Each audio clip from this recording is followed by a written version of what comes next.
The state of our health, something we strive to improve and maintain, but sometimes inadvertently destroy.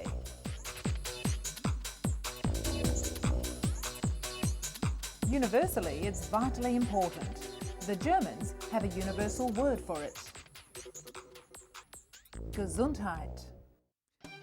Coming up, what men need to know about osteoporosis. While most males comprehend that the degenerative disease is more prevalent in women, they're often shocked to discover that it can prove far more fatal for them. Health checks by video. Concerned parents are asking to have tapes sent from overseas adoption agencies in order for their trusted family GPs to perform long-distance checkups. We review the latest research in the ongoing fight to stop the developed world's biggest killer, heart disease.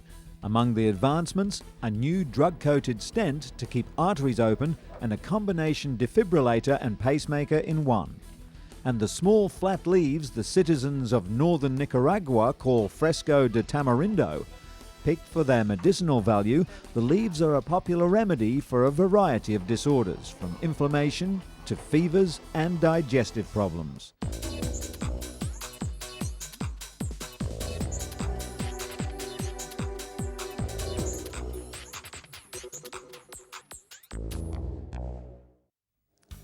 But first, canker sores. They can make eating and drinking simply excruciating.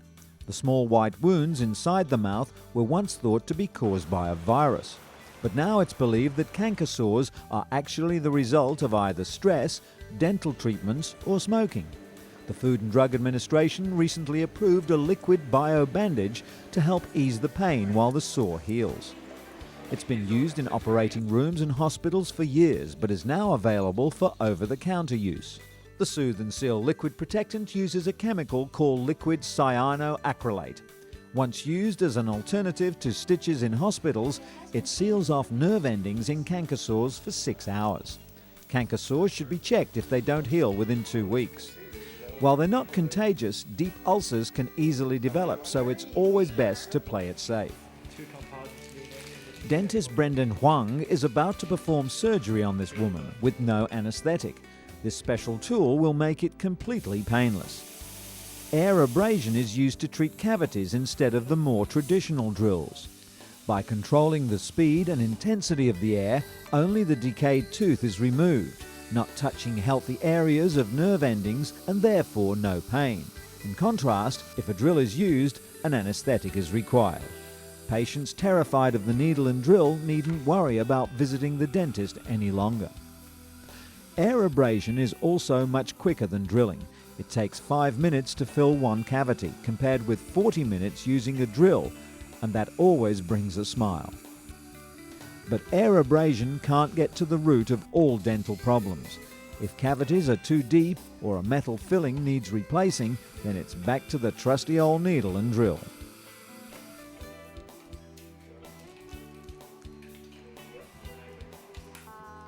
Patricia Caruso was one of the millions of people who dreaded going to the dentist, but that was before she found an alternative to the pain and anguish. She now visits holistic dentist Dr. Dara Neumann-Kessler, who believes the body has an innate ability to heal itself. Dr. Kessler talks to her patients about how diet, lifestyle and emotions may be affecting their mouths.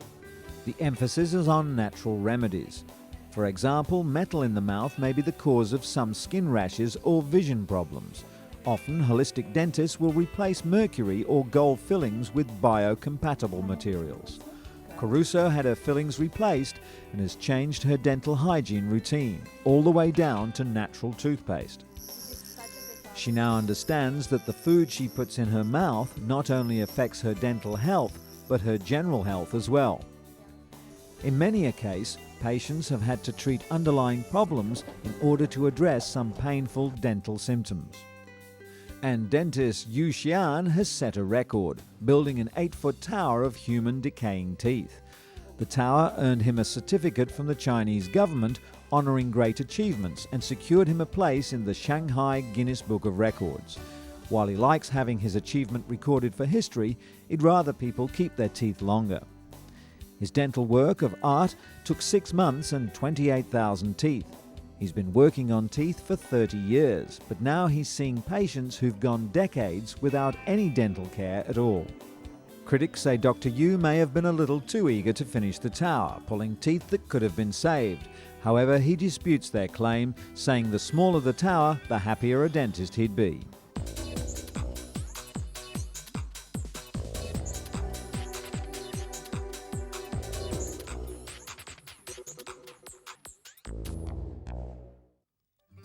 Though osteoporosis is more prevalent in women, it strikes men too. Just ask 89-year-old Bernard Henkin. His 82-year-old wife never got the disease, so he was shocked when he learned he had lost 5 inches in height.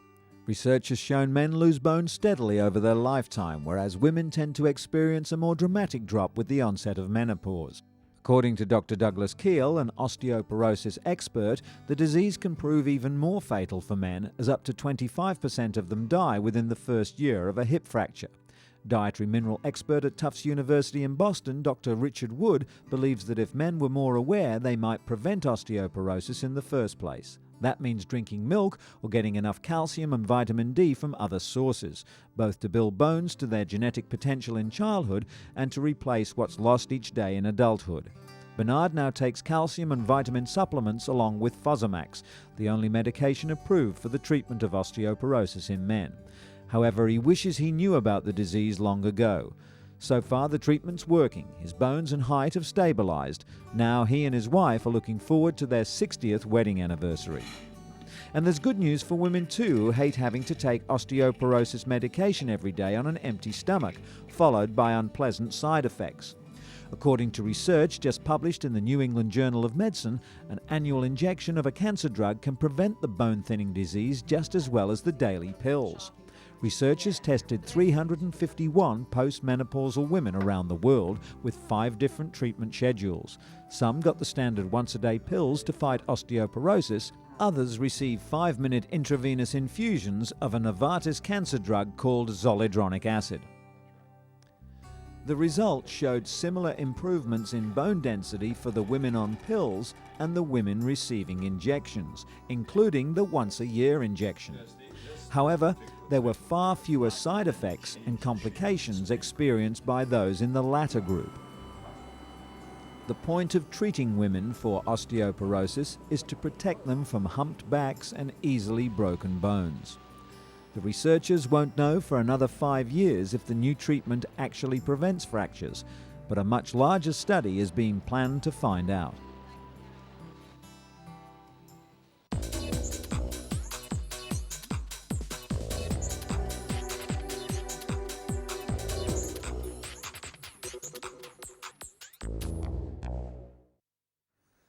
In China, this is often the fate of children whose parents are serving time in jail. Shunned by society and left to fend for themselves, many end up on the streets begging to survive. The social stigma of crime means relatives are often unwilling to care for these children, or are abusive if they do. But one female prison officer decided to help.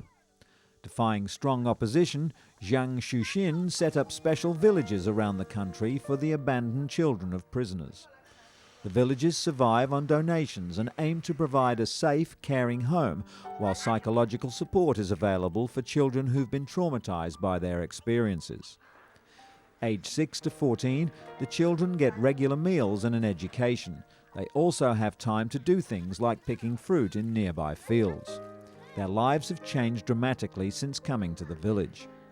There are 3 villages so far, and plans to open others throughout China to give more kids like these a safe haven and a place to call home. Terry and Laura look alike. They could be biological mother and daughter, but the 11.5-month-old is adopted.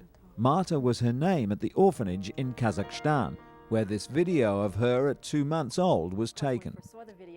Marta had many serious health concerns, ranging from rickets to hypertension, so Terry and her husband Michael sought the help of Dr. Kate Cronin of the DuPont Hospital in Delaware. Doctors use the videotape to check for any physiological and behavioral problems, but most countries don't provide videos, so decisions must be based on medical records and still photographs. And better yet, a discussion with the medical staff at the orphanage. Dr. Cronin's phone call revealed that many of Laura's health problems were misdiagnosed, but she still requested an updated video and advised Terry and Michael to take their time. The baby's eye contact was strong and she was holding her head up, but at 5 months old, she still wasn't babbling. Nevertheless, Terry and Michael travelled to Kazakhstan for their daughter. With her new parents' love and care, Laura was rolling over within 3 days and sitting up on her own within a month and a half. Since last seeing Laura via video, Dr. Cronin has witnessed a remarkable turnaround. She's crawling, standing, babbling, and doing all the other things a typical 11-month-old would do. Today, little Nora's a healthy handful, bringing her parents great joy.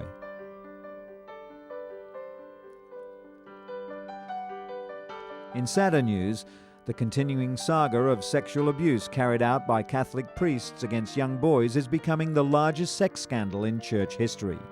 The frenzy began when Boston priest Father John Geoghegan was sentenced to 10 years on sexual abuse charges for molesting more than 130 children over 30 years.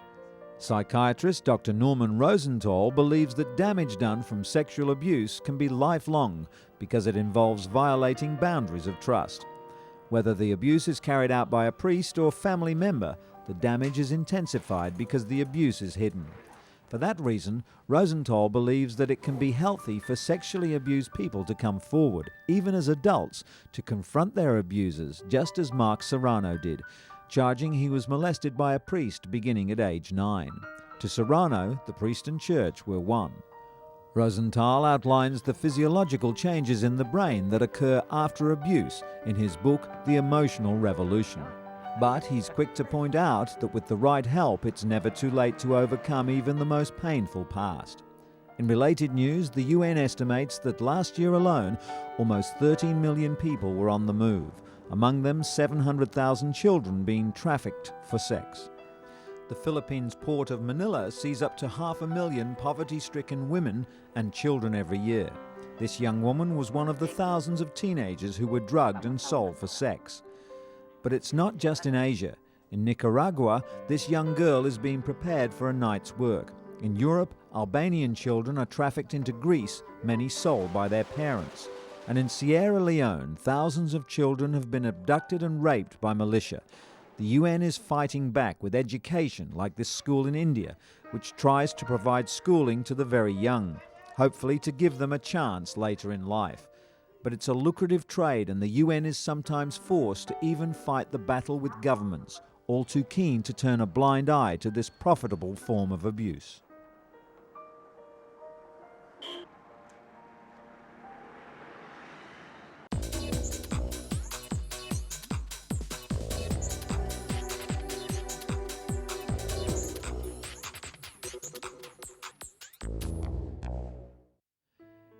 It often has no symptoms and there's no known cure, but this genetic heart condition can claim a young life in an instant. 15-year-old Colin Dolder has had hypertrophic cardiomyopathy, or HCM, for 3 years. It's a disease that causes the heart's main chamber to enlarge, making it vulnerable to life-threatening rhythm abnormalities. Dr. Barry Marin of the Minneapolis Heart Institute is trying to raise awareness of the disease that affects 1 in 500 people. He also discovered that hypertrophic cardiomyopathy is the leading cause of sudden death among young people and even among trained athletes. Only an echocardiogram can give complete pictures of the heart, showing problems that would normally be missed. While some HCM patients live normal lifespans without symptoms, the disorder can cause death or disability, especially among those who put extra strain on their hearts. Colin's mum, Connie, was shocked that not only was her son sick, but he had a relatively common disease that few people had ever heard of. In some cases, a heart transplant is the only option for HCM patients. Others can be treated with medication or implantable devices. When a heart stops, a race against time begins. Paramedics struggle to keep the victim alive long enough to get to a hospital. But with a survival rate of 5% or less, the odds are stacked massively against them. A recently published study shows that a drug called amiodarone can double the patient's chances of getting to the hospital alive. When a person goes into cardiac arrest, the first response is cardiopulmonary resuscitation, then defibrillation. But if by the third electric shock the heart hasn't returned to a regular beat, the standard procedure is to inject the drug lidocaine. While amiodarone has more chance of getting a patient to hospital alive than lidocaine, it's harder to administer, with the paramedics having to prepare an IV on site. And even if a patient does make it to the emergency room, amiodarone doesn't raise their chances of getting out alive. Another study in the New England Journal of Medicine has shown that ice packs used to chill the bodies of cardiac arrest victims will dramatically reduce neurological damage from stroke. Scientists are advising that ambulances should carry ice packs to be placed on a patient's body immediately. Applied in time, the cooling can improve their chances of surviving with little or no neurological damage. The findings from Australian and European researchers in 2 separate studies offer an inexpensive new tool to help the millions of people who suffer cardiac arrest worldwide.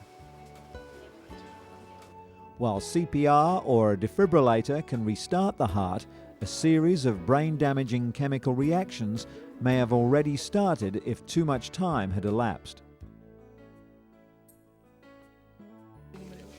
Doctors at Duke University Hospital in North Carolina have already noted many positive effects of the cooling technique. If the heart stops beating for more than 5 minutes, brain damage or death is very likely.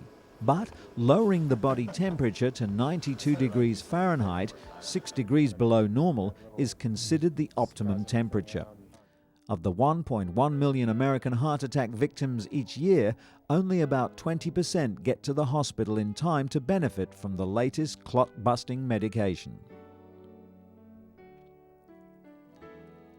Non-invasive prevention implantable. These were the buzzwords at a recent meeting of the top minds in cardiac care. Among the advancements in the research into the world's biggest killer, heart disease, is a new drug-coated stent that's proven 100% effective. Surgeons can now combine balloon angioplasty with stainless steel stents to prop arteries open. But the body builds scar tissue around the stents, causing it to reclog, a process called restenosis. The new stents stop this from occurring. The drug-coated stent is not approved by the FDA yet. Researchers are still working on ensuring that the drug coating is not rejected by the body. Another bit of high-tech help for the heart is a combination defibrillator and pacemaker in one. Research on the FDA-approved InSync shows positive results. These patients have faulty wiring in their hearts that causes abnormal rhythm. The condition is usually fatal within 5 years of diagnosis. The InSync not only regulates the heart's rhythm, it also shocks the heart if it beats irregularly. Studies showed that those with it survived longer and had a better quality of life.